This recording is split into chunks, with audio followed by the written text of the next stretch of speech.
Hola, soy Kirk Cameron, y lo que vas a escuchar es el sermón que sacudió mi mundo. La primera vez que lo escuché me sorprendió mucho. La segunda vez que lo escuché, yo iba a la iglesia a predicar el Evangelio.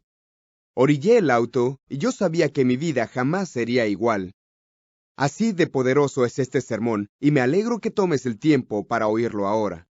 Él es Ray Comfort, y este es el sermón, El secreto que el infierno guardó mejor. A fines de los 70s, Dios en su gracia me abrió un ministerio como predicador ambulante. Al empezar a viajar, tuve acceso a los registros de crecimiento de las iglesias. Y para mi horror descubrí que del 80 al 90% de los que profesaban decidir por Cristo se estaban alejando de la fe. Es decir, el evangelismo moderno y sus métodos estaban produciendo 80 a 90 de los comúnmente llamados apóstatas por cada 100 decisiones por Cristo. Te daré datos más concretos. En 1991, el primer año de la década de la cosecha, una denominación importante en Estados Unidos obtuvo 294,000 decisiones por Cristo. Es decir, en un año, esta denominación de 11,500 iglesias pudo conseguir 294,000 decisiones por Cristo. Lamentablemente solo pueden encontrar 14,500 miembros, lo que significa que no pueden dar cuenta de 280,000 de sus decisiones. Y estos son resultados normales para evangélicos modernos. Y algo que descubrí a fines de los 70 y me preocupó mucho. Empecé a estudiar a fondo el libro de Romanos y específicamente la proclamación del evangelio por hombres como Spurgeon, Wesley, Moody, Whitefield, Lutero y otros usados por Dios a lo largo de los siglos. Y descubrí que usaban un principio casi olvidado por los métodos evangélicos modernos. La Biblia dice en el Salmo 19:7, la ley de Jehová es perfecta que convierte el alma. ¿Qué es lo que la Biblia dice que es perfecta y de hecho convierte el alma? Pues la Escritura es muy clara. La ley de Jehová es perfecta que convierte el alma. Para ilustrar la función de la ley de Dios, veamos por un momento la ley civil. Imagina que yo te dijera, te tengo una buena noticia. Alguien acaba de pagar una multa tuya por $25,000 por exceso de velocidad. Tal vez contestarías, ¿de qué estás hablando? Esa no es buena noticia, no tiene sentido. Nadie me ha multado por $25,000 por exceso de velocidad. Mis buenas noticias no serían buenas para ti. Parecería necedad, te parecería ofensivo porque estoy insinuando que has violado la ley cuando tú no crees haberlo hecho. Dicho de esta manera tendría más sentido. En camino a esta reunión, el radar registró tu velocidad en 100 kilómetros por hora en una zona dedicada a una convención de niños ciegos. Había 10 señalamientos claros de que la velocidad máxima era 25 kilómetros por hora, pero tú pasaste de frente a 100 kilómetros por hora. Hiciste algo peligroso. La multa es de $25,000. La ley estaba a punto de tomar su curso cuando un desconocido intervino y pagó tu multa. Eres muy afortunado. ¿Ves que al decirte primero precisamente lo que has hecho mal, la buena noticia tendrá sentido? Si no te muestro clara y convincentemente que has violado la ley, la buena noticia parecerá necedad y ofensa. Pero cuando has entendido que has violado la ley, esa buena noticia se volverá buena de verdad. Igualmente, si me acerco al pecador impenitente y digo, Jesucristo murió en la cruz por tus pecados, para él será una necedad y una ofensa. Es necedad porque no tendrá sentido. La Biblia dice que la predicación de la cruz es locura para los que perecen. Y es ofensivo porque estoy insinuando que es pecador cuando él no cree serlo. Él considera que hay muchas personas peores que él. Pero si tomo el tiempo para seguir los pasos de Jesús, podría tener más sentido. Pero si tomo el tiempo para abrir la ley divina, los 10 mandamientos, y le muestro al pecador lo que ha hecho mal, que ha ofendido a Dios violando su ley, queda convicto por la ley como transgresor, como dice Santiago. Y la buena noticia de la multa pagada por él no será necedad ni será ofensivo. Será poder de Dios para salvación. Con esos conceptos en mente a manera de introducción, veamos ahora Romanos 3:19. Veremos algunas de las funciones de la ley de Dios para la humanidad. Romanos 3:19. Pero sabemos que todo lo que la ley dice, lo dice a los que están bajo la ley, para que toda boca se cierre y todo el mundo quede bajo el juicio de Dios. Así que una función de la ley de Dios es cerrar la boca, impedir que el pecador se justifique diciendo, hay muchas personas peores que yo, en realidad no soy mala persona. La ley cierra la boca al que se justifica y deja a todo el mundo, no solo al judío, sino a todo el mundo, culpable delante de Dios. Romanos 3:20. Ya que por las obras de la ley ningún ser humano será justificado delante de él, porque por medio de la ley es el conocimiento del pecado. La ley de Dios nos dice lo que es el pecado. Primera de Juan 3:4 dice, el pecado es transgresión de la ley. Romanos 7:7. ¿Qué diremos pues? Dice Pablo. ¿La ley es pecado? En ninguna manera. Pero yo no conocí el pecado sino por la ley. Pablo dice, yo no sabía lo que era pecado hasta que la ley me lo dijo. En Gálatas 3:24, de manera que la ley ha sido nuestro ayo para llevarnos a Cristo, a fin de que fuésemos justificados por la fe. La ley de Dios actúa como ayo para traernos a Jesucristo, para que podamos ser justificados por fe en su sangre. La ley no nos ayuda, solo nos deja indefensos. No nos justifica, solo nos deja culpables ante el tribunal de un Dios santo. Y la tragedia del evangelismo moderno es que a principios del siglo, cuando abandonó la ley, con su capacidad para convertir el alma y llevar a los pecadores a Cristo, tuvo que encontrar otra razón para que los pecadores respondieran al Evangelio. Y el tema que eligió el evangelismo moderno para atraer a los pecadores fue el mejoramiento de la vida. El Evangelio se degeneró en Jesucristo te dará paz, gozo, amor, realización y felicidad perdurable. Para ilustrar la naturaleza antibíblica de esta enseñanza popular, escucha la siguiente anécdota, porque la esencia de lo que digo gira alrededor de esta ilustración, así que pon atención. Dos hombres están sentados en un avión. Al primero se le da un paracaídas y se le dice que se lo ponga ya que mejorará su vuelo. Está escéptico al principio, ya que no se imagina cómo el uso de un paracaídas en un avión podría mejorar su vuelo. Después de un tiempo decide experimentar para ver si la afirmación es válida. Al ponérselo siente su peso sobre sus hombros y le estorba para sentarse derecho. Pero se consuela con el hecho de que le dijeron que mejoraría su vuelo, así que decide darle tiempo a esto. Mientras espera, percibe que otros pasajeros están riendo de él porque lleva un paracaídas dentro del avión. Se empieza a sentir humillado. Cuando lo empiezan a señalar y se ríen de él, no lo puede soportar más. Desabrocha el paracaídas y lo arroja al suelo. Su corazón se llena de desilusión y amargura porque considera que le han mentido descaradamente. Al segundo hombre se le da un paracaídas y se le dice que se lo ponga porque en cualquier momento tendrá que saltar del avión a 10,000 metros de altura. Agradecido se pone el paracaídas y no siente su peso sobre sus hombros ni le molesta para sentarse derecho. Su mente está absorta pensando lo que pasaría si saltara sin ese paracaídas. Analicemos la motivación y el resultado de la experiencia de cada pasajero.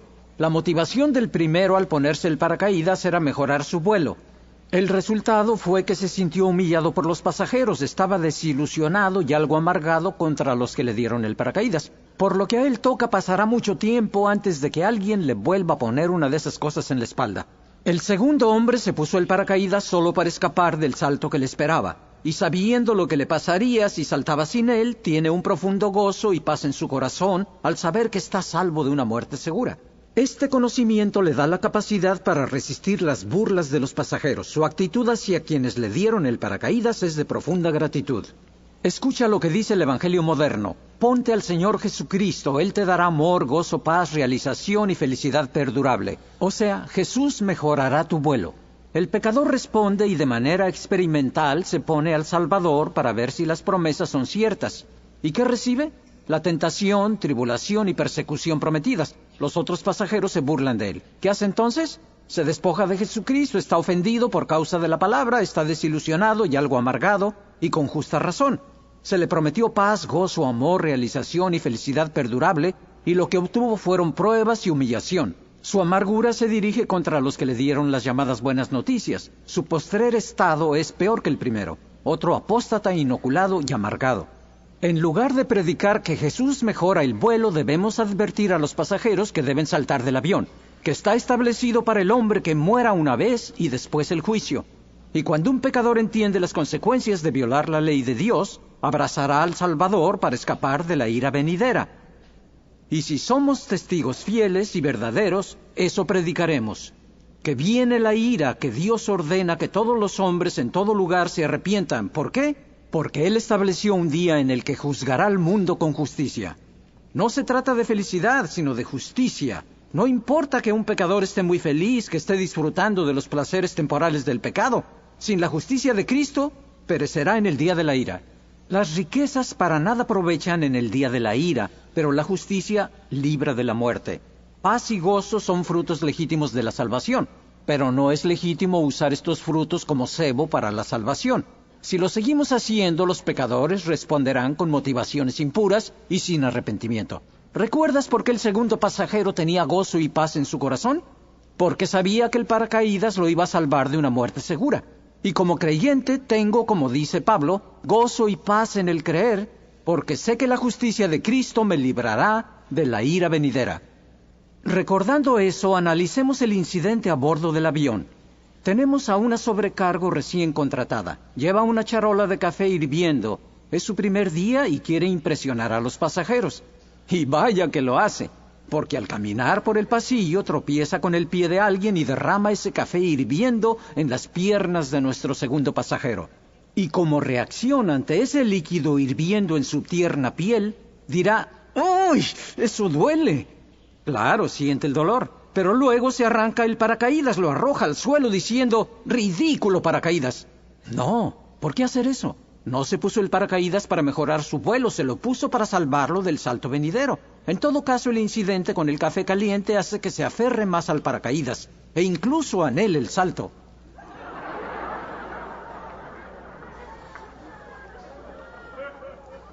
Si tú y yo nos ponemos a Jesucristo con la motivación correcta para escapar de la ira venidera, cuando venga la tribulación, cuando el vuelo se vuelva turbulento, no nos enojaremos con Dios, no perderemos nuestro gozo y paz. No vinimos a Cristo buscando la felicidad, vinimos huyendo de la ira venidera. La tribulación acerca al verdadero creyente más al Salvador. Pero tristemente tenemos miles de cristianos profesantes que pierden su gozo y paz cuando el vuelo se vuelve turbulento. Son producto de un evangelio centrado en el hombre. Vinieron sin arrepentimiento, sin el cual no se puede ser salvo. Hace poco estuve ministrando en Australia, una isla pequeña cerca de la costa de Nueva Zelanda.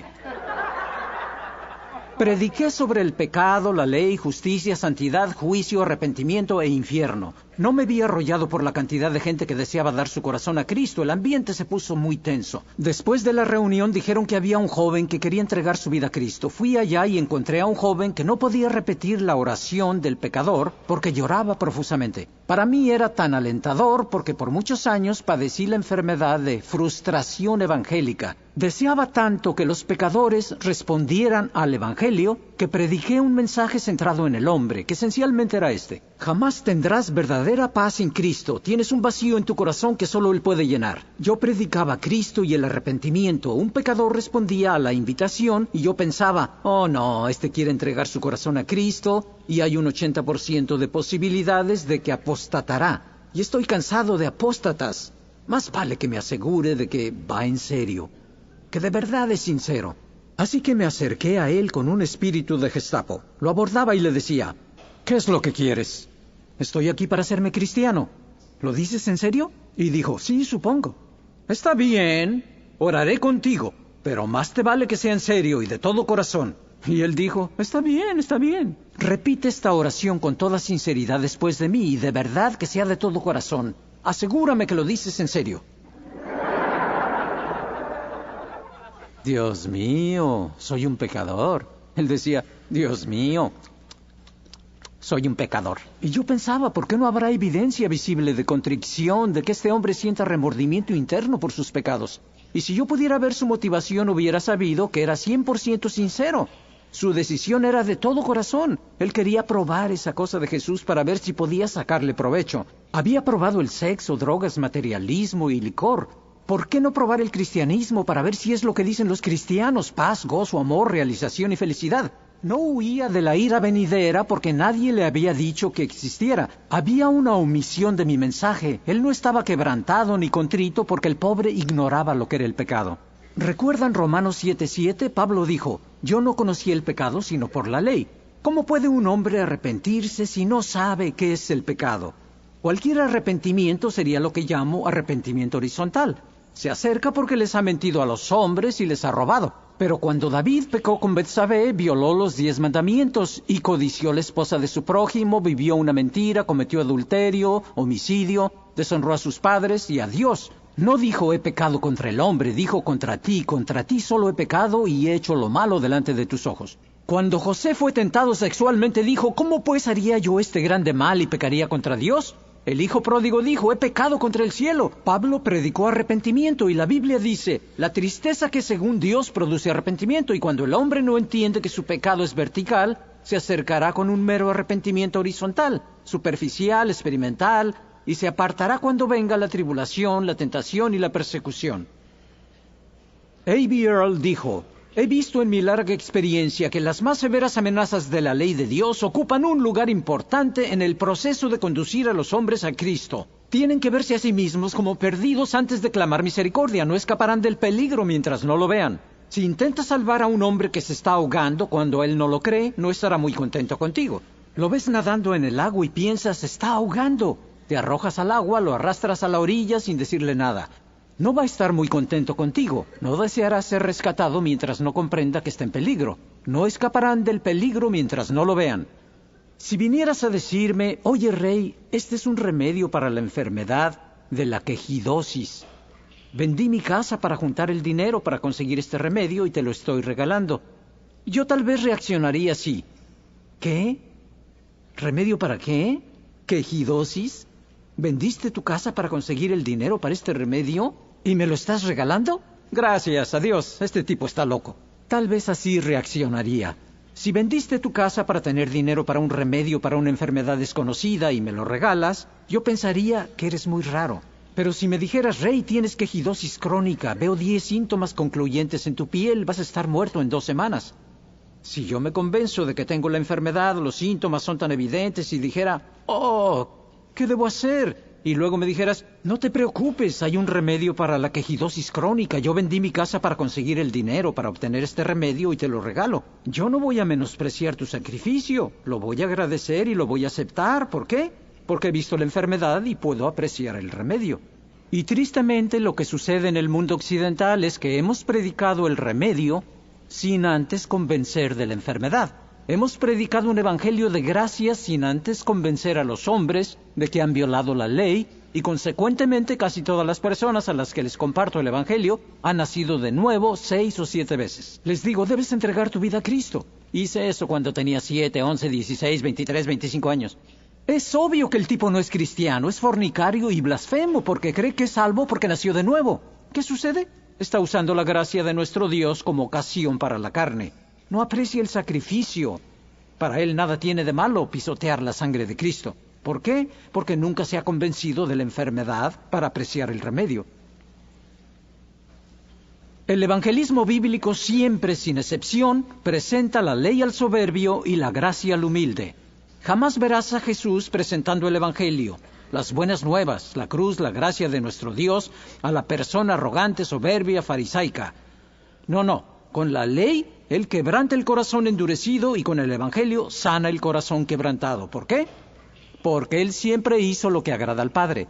Dios resiste a los soberbios y da gracia a los humildes. La Escritura dice, abominaciones a Jehová todo altivo de corazón. Jesús dijo para quienes el evangelio dijo, el Espíritu del Señor está sobre mí por cuanto me ha ungido para dar buenas a los pobres, los quebrantados de corazón, los cautivos, los ciegos. Son declaraciones espirituales. Los pobres de espíritu, los quebrantados de corazón son los contritos. Los cautivos son los que Satanás llevó cautivos, y los ciegos son a los que el Dios de este siglo ha cegado para que no les resplandezca la luz del evangelio. Solo el enfermo necesita el médico, y solo los conscientes de su enfermedad apreciarán y aceptarán el remedio. Vamos a ver brevemente algunos ejemplos de la ley a los soberbios y gracia a los humildes. En Lucas 10:25 vemos que cierto intérprete de la ley se paró y probó a Jesús. No era un profeta, sino un experto en la ley de Dios. Se paró y le dijo a Jesús, ¿qué debo hacer para heredar la vida eterna? ¿Qué hizo Jesús? Le dio la ley. ¿Por qué? Porque era arrogante, soberbio y farisaico.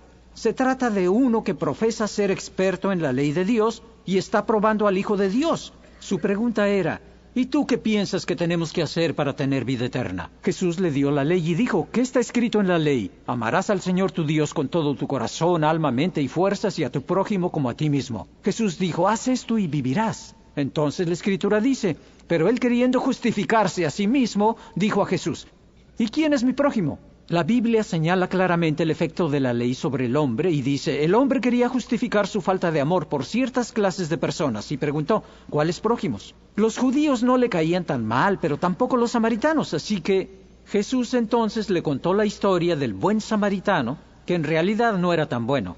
Y amando a su prójimo como a sí mismo, solo obedeció los requisitos básicos de la ley de Dios. Y el efecto de la esencia de la ley, la espiritualidad de lo que la ley exige en verdad, le tapó la boca a ese hombre, porque en realidad no amaba a su prójimo tanto así. La ley fue dada para cerrar toda boca y dejar a todo el mundo culpable ante Dios. En Lucas 18:18, el joven rico vino a Jesús y preguntó, ¿qué haré para heredar la vida eterna? ¿Cómo reaccionaríamos si alguien se acercara a preguntar, ¿cómo puedo tener la vida eterna? Diríamos, antes de que cambies de opinión, repite esta oración. ¿Pero qué hizo Jesús con su potencial convertido? Le señaló la ley. Le dio 5 mandamientos horizontales que debía cumplir con sus semejantes. Y cuando el hombre contestó, los he guardado desde mi juventud, Jesús dijo, una cosa te falta, y usó la esencia del primero de los mandamientos. Yo soy el Señor tu Dios, no tendrás dioses ajenos delante de mí, para mostrarle que su Dios era su dinero, y no puede servir a Dios y al dinero. La ley para los soberbios. Luego vemos la gracia conferida al humilde en el caso de Nicodemo, un líder de los judíos y maestro en Israel. Estaba bien instruido en la ley de Dios. Era humilde porque vino a Jesús y reconoció la deidad del Hijo de Dios, un líder en Israel. Sabemos que veniste de Dios porque ningún hombre puede hacer estas señales si no está Dios con él. Jesús le dio a este humilde buscador de verdad las buenas nuevas de que la multa fue pagada por él. Porque de tal manera amó Dios al mundo que dio a su Hijo unigénito. Y no fue necedad de Nicodemo, sino poder de Dios para salvación.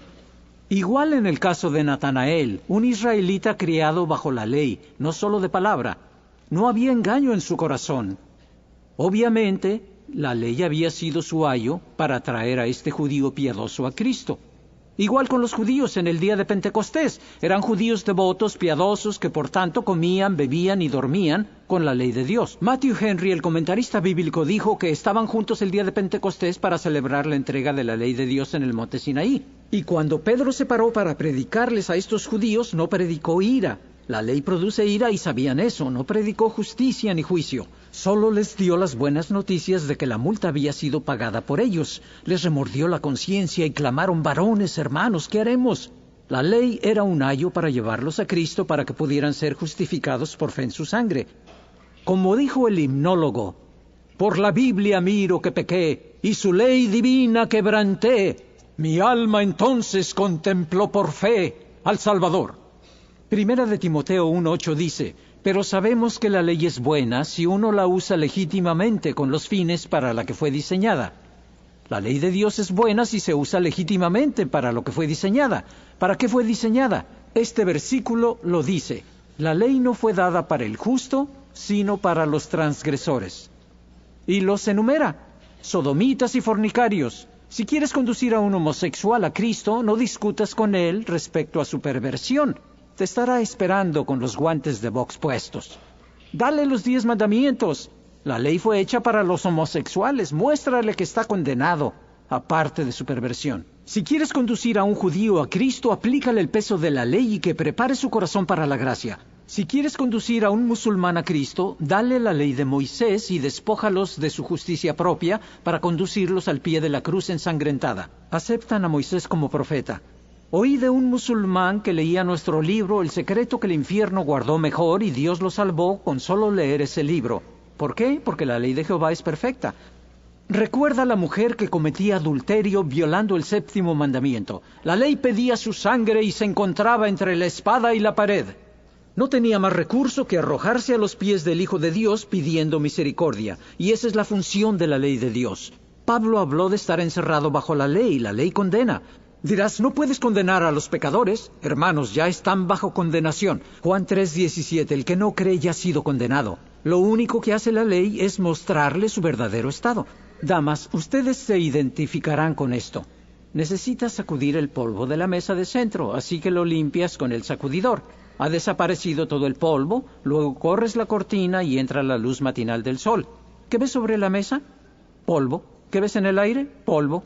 ¿La luz creó ese polvo? No, la luz solo mostró el polvo. Y cuando corremos la cortina del lugar santísimo y dejamos entrar la luz de la ley de Dios para iluminar el corazón del pecador, lo único que sucede es que se aprecia como es. El mandamiento es lámpara y la ley es luz. Por eso Pablo dijo, por la ley es el conocimiento del pecado. Por eso dijo, por el mandamiento el pecado se volvió sobremanera pecaminoso. En otras palabras, la ley le mostró el pecado como realmente es. Normalmente en esta etapa de la enseñanza repaso los 10 mandamientos uno por uno, pero lo que haré es compartirles cómo testifico personalmente porque creo que será más provechoso. Yo creo fuertemente en seguir los pasos de Jesús. Jamás me acercaría a una persona para decirle, Cristo te ama. Es totalmente antibíblico, no existe antecedente para esto en la Escritura. Tampoco le diría a alguien, quisiera hablar contigo de Jesucristo. ¿Por qué? Porque si quiero despertarte de un sueño profundo, no te echaría la luz de una lámpara a los ojos. Primero lo natural y luego lo espiritual. Porque el hombre natural no percibe las cosas que son del Espíritu de Dios, ni las puede conocer, le son necedad, porque se han de discernir espiritualmente. En Juan 4 está el precedente bíblico para el testimonio personal, el ejemplo de Jesús con la mujer en el pozo. Comenzó con lo natural y viró hacia lo espiritual. Trajo convicción usando el 7º mandamiento y se reveló como el Mesías. Así que si encuentro a alguien, le hablo acerca del clima o de los deportes. Dejo que se sientan cómodos para conocernos. Una que otra broma y luego paso de lo natural a lo espiritual. Esto lo hago con folletos evangelísticos. Tenemos como 25 diferentes folletos. Somos un ministerio para el cuerpo de Cristo. Hemos imprimido millones de folletos y nuestros folletos son novedosos. Si los usas, necesitas tener muchos porque la gente te perseguirá para pedirte más. Un ejemplo. Este es nuestro folleto de ilusión óptica. ¿Cuál se ve más grande? Si alcanzas a ver esto. ¿El rosa se ve más grande? ¿Ven eso? Los que están escuchando el audio. Son iguales, es una ilusión óptica. Les digo, es un folleto evangelístico. Hay instrucciones al reverso. Luego digo, te lo regalo. Dicen, oye, muchas gracias, qué interesante. Vaya. Otro regalo para ti. Saco de mi bolsa una moneda grabada con los 10 mandamientos. Tenemos una máquina que hace eso. Compramos las monedas en el banco, nuevecitas, y las pasamos por la máquina que las prensa. Te lo hacemos en la uña si gustas. Pero les imprime los 10 mandamientos, es legal hacerlo, se considera un arte. Y les digo, toma este regalo. Preguntan, ¿qué? ¿Qué es eso? Les digo, es una moneda con los 10 mandamientos, los grabé con mis dientes. Con un diente hice la I, pero la E es más difícil. Estoy sondeando para ver si está abierto a las cosas espirituales. Si dice 10 mandamientos, gracias. No está abierto. Pero lo más frecuente es, ¿los 10 mandamientos? Gracias, se lo agradezco. Y le pregunto, ¿guardas los 10 mandamientos? En general, sí. Revisémoslos. ¿Alguna vez has mentido? Dice, sí, 1 o 2 veces. Entonces, ¿qué eres? Un pecador. Contesto, no. ¿Qué eres por el hecho de mentir? Yo no soy mentiroso. Entonces digo, oye, ¿cuántas mentiras tienes que contar para ser mentiroso? ¿10? ¿No es cierto que si cuentas una mentira eres mentiroso? Y él dice, sí, supongo que sí. ¿Alguna vez has robado? Y dice, no. Acabas de confesar que eres mentiroso. ¿Alguna vez has robado algo, aunque sea pequeño? Y dice, sí.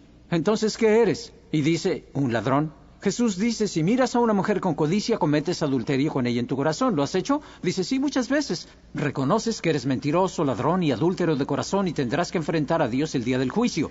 Vimos 3 mandamientos y quedan 7. ¿Has usado el nombre de Dios en vano? Sí, pero trato de evitarlo. En lugar de usar una maldición para expresar tu sorpresa o disgusto, usas el nombre de Dios. Eso es blasfemia. La Biblia dice, de cada palabra ociosa que hable el hombre tendrá que dar cuentas el día del juicio. El Señor no tendrá por inocente al que usa su nombre en vano. La Biblia dice que si odias a alguien eres homicida. Lo maravilloso de la ley de Dios es que Él se dio el tiempo para escribirlo en nuestro corazón. Romanos 2:15. Mostrando la obra de la ley escrita en sus corazones, dando testimonio su conciencia. Conciencia significa con conocimiento. Ciencia, conocimiento, conciencia. Así que al mentir, codiciar, fornicar, blasfemar, cometer adulterio, lo hace con conocimiento de que es malo. Dios ha dado luz a todo hombre. El Espíritu Santo Lo redarguye de pecado, justicia y juicio. Pecado que es transgresión de la ley, justicia que viene por la ley y juicio que es según la ley. Su conciencia lo acusa. La obra de la ley está escrita en su corazón y la ley lo condena. Así que digo, si Dios te juzga de acuerdo a estas normas en el día del juicio, serás inocente o culpable. Me dice, culpable. Le digo, ¿crees que irás al cielo o al infierno? Y la respuesta suele ser, al cielo. Producto del Evangelio moderno. ¿Por qué piensas eso? ¿Porque piensas que Dios es bueno y pasará por alto tu pecado? Y dices, sí, así es. Yo digo, intenta eso en un juzgado. Has cometido violación, homicidio, tráfico de drogas, delitos muy serios. Y el juez dice, eres culpable. ¿Tienes algo que decir antes de tu sentencia? Y tú dices, sí, señor, yo creo que usted es un buen hombre y que pasará por alto mis delitos. El juez dirá, en eso tienes razón, soy hombre bueno, y porque soy bueno me encargaré de que se haga justicia. Y porque soy bueno, recibirás tu castigo. Y lo que el pecador espera que lo libere el día del juicio, la bondad de Dios, es lo que lo va a condenar. Porque si Dios es bueno, por su misma naturaleza tendrá que castigar a los homicidas, violadores, ladrones, mentirosos, fornicarios, blasfemos. Dios castigará al pecado donde quiera que se encuentre. Con este conocimiento él podrá comprender que su pecado es vertical, que ha pecado contra el cielo, que ha violado la ley de Dios y lo ha provocado, y que la ira de Dios está sobre él. Entiende que ha sido pesado en la balanza de la justicia eterna y ha fallado. Y entiende su necesidad de un sacrificio, que Cristo nos redimió de la maldición de la ley. Dios muestra su amor hacia nosotros en que siendo aún pecadores murió por nosotros. Nosotros violamos la ley y Él pagó la multa, así de simple. Si un hombre se arrepiente y pone su fe en Jesús, Dios perdonará sus pecados y el día del juicio, cuando se presente el caso, Dios dirá, tu caso está anulado por falta de pruebas. Cristo nos redimió de la maldición de la ley hecha por nosotros maldición. El pecador puede arrepentirse delante de Dios, creer en el Señor Jesucristo, poner su mano en el arado y no mirar atrás porque es apto para el reino. Esa palabra apto significa listo para ser usado. El terreno de su corazón ha sido cambiado para que reciba la palabra injertada, la cual puede salvar su alma. No tengo tiempo para compartir con ustedes estas citas, pero están en la literatura. Tal vez reconozcan sus nombres. John Wycliffe, el traductor de la Biblia, dijo, el más elevado servicio al que puede aspirar un hombre sobre la tierra es predicar la ley de Dios. ¿Por qué? Porque llevará al pecador a la fe en el Salvador, a la vida eterna. Martín Lutero dijo, el primer deber del predicador del Evangelio es declarar la ley de Dios y mostrar la naturaleza del pecado. Al leer estas citas, estos hombres tienen mucha convicción. Dicen cosas como, si no usas la ley en la proclama del Evangelio, llenarás la iglesia de falsos convertidos, oyentes que son terreno pedregoso, que recibirán la palabra con gozo y alegría. Oigan lo que dijo Martín Lutero. Satanás, el dios de toda disensión, diariamente despierta nuevas sectas. Y finalmente ha levantado una secta que enseña que los hombres no tienen por qué ser aterrorizados por la ley, sino que deben ser exhortados con la predicción de la gracia de Cristo. ¿Qué está diciendo Lutero? Dice, miren señores, existe una secta satánica demoníaca que acaba de aparecer. Ha levantado una secta que enseña que no hay que espantar a la gente con la ley, sino exhortarlos con la predicación de la gracia de Cristo, lo cual describe a la perfección la mayor parte de nuestro evangelismo. Matthew Henry, John Wesley le dijo a un amigo evangelista joven, predica 90% ley y 10% gracia. ¿90% ley y 10% gracia? Muy difícil. ¿No podría ser 50-50? Considéralo así. Yo soy médico y tú paciente. Tienes una enfermedad maligna y yo tengo un remedio. Pero es absolutamente esencial que lleves el tratamiento al pie de la letra. Si no, no va a funcionar. ¿Cómo lo voy a presentar? Tal vez así. Ven acá, siéntate. Te tengo una noticia muy grave. Tienes una enfermedad maligna. Veo que empiezas a temblar. Pienso en mi interior. Empieza a entender la gravedad de la situación. Saco las radiografías, te muestro cómo la enfermedad ha invadido tu cuerpo. Te hablo por 10 largos minutos acerca de esta terrible enfermedad. ¿Por cuánto tiempo crees que te voy a tener que hablar del remedio? Muy poco. Estás temblando y después de 10 minutos te digo, a propósito, aquí está el remedio. Y dices, ¡lo quiero! Tu conocimiento de la enfermedad y sus horribles consecuencias han hecho que desees el remedio. Antes de que yo fuera cristiano, deseaba la justicia tanto como un niño de 4 años desea el baño. ¿Qué quiero decir? Jesús dijo, bienaventurados los que tienen hambre y sed de justicia. ¿A cuántos incrédulos conoces que tienen hambre y sed de justicia? La Biblia dice, no hay quien busque a Dios, porque aman más las tinieblas que la luz, y no vienen a la luz para que sus obras no sean reprendidas. Pero la noche que me confrontaron con la naturaleza espiritual de la ley de Dios, y entendí que Dios ama la verdad en lo íntimo, que Él veía mis pensamientos y considera que codicia es adulterio y odio es homicidio, empecé a decir, veo que estoy condenado. ¿Qué debo hacer para ser justificado? Empecé a tener sed de justicia. La ley le puso sal a mi lengua. Fue un ayo para llevarme a Cristo. Charles Spurgeon dijo, jamás aceptarán la gracia mientras no tiemblen ante una ley justa y santa. D.L. Moody, John Bunyan y John Newton compusieron Amazing Grace. Si alguien sabía lo que es la gracia, era Newton. Él dijo, entender correctamente la armonía entre la ley y la gracia evita el ser reducidos por el error a la derecha o a la izquierda. Lo primero que me dijo David Wilkerson cuando me llamó por teléfono fue, yo creía ser el único que no cree en el seguimiento. Yo creo en alimentar al recién convertido, creo en nutrirlo y creo en discipularlo. Es bíblico e indispensable, pero darle seguimiento no está en la Escritura. El eunuco etíope se quedó sin seguimiento. ¿Cómo sobreviviría? Lo único que tenía era Dios y la Escritura. Déjenme explicar el seguimiento. El seguimiento se hace cuando conseguimos decisiones, ya sea por una cruzada o por la iglesia local, y tomamos obreros del campo que de por sí son pocos, y les encargamos la desalentadora tarea de perseguir estas decisiones para asegurar que sigan caminando con Dios. Esto equivale a la poca confianza que tenemos en el poder de nuestro mensaje y en el poder de Dios para guardarlos. Si Dios los ha salvado, Él los ayudará. Si han nacido de Dios, jamás perecerán. Si Él inició una buena obra en ellos, la perfeccionará. Si Él es el autor de su fe, la consumará. Él salva a los que se acercan a Dios, los guarda sin caída y los presenta sin mancha ante su presencia. Jesús dijo, nadie los arrebatará de la mano de mi Padre.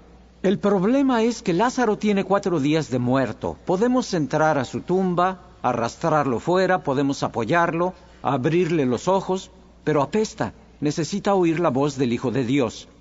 El pecador tiene 4 días muerto en sus pecados. Podemos decirle, repite esta oración, pero aún le falta oír la voz del Hijo de Dios o no habrá vida en él. Y lo que prepara el oído del pecador para escuchar al Hijo de Dios es la ley. Es un ayo para llevarlo a Cristo para que pueda ser justificado por su fe. La ley funciona, convierte al alma y hace de la persona una nueva creación en Cristo. Las cosas viejas pasan y todas las cosas son hechas nuevas. Así que búscate un pecador y experimenta con él. No me refiero a la predicación fogosa sobre el infierno. La predicación fogosa sobre el infierno producirá convertidos atemorizados. El uso de la ley de Dios producirá convertidos arrepentidos. Un hombre viene a Cristo porque quiere escapar de las llamas del infierno, pero en su corazón piensa que Dios es severo e injusto. Como no se ha usado la ley para mostrarle la naturaleza excesivamente pecaminosa de su pecado, no cree que el infierno sea justamente lo que merece. Por tanto, no entiende ni la misericordia ni la gracia y por eso no está agradecido con Dios por su misericordia. Y la gratitud es la principal motivación para el evangelismo. No habrá ningún celo evangelístico en el corazón del falso convertido. Pero otro hombre viene a Cristo sabiendo que ha pecado contra el cielo y que los ojos de Dios ven lo bueno y lo malo, y Dios ha visto la oscuridad como si fuera la más pura luz, ha visto sus pensamientos. Si Dios en su santidad el día de la ira manifiesta todos los pecados secretos de su corazón, sus hechos en las tinieblas, todas las pruebas de su culpa, como una cosa inmunda, Dios lo lanzará al infierno y sería justo. Pero en lugar de justicia le da misericordia, le muestra su amor en que siendo aún pecador, Cristo murió por él. Él se postra de rodillas y dice, Dios mío, si tú has hecho eso por mí, yo haré lo que sea por ti. Me deleito en hacer tu voluntad, oh Dios, tu ley está grabada en mi corazón. Y como el hombre que sabía que tenía que pasar por la puerta y enfrentar la ley de la gravedad, jamás se quitaría su paracaídas, porque su vida dependía de él, así el que viene al Salvador sabía.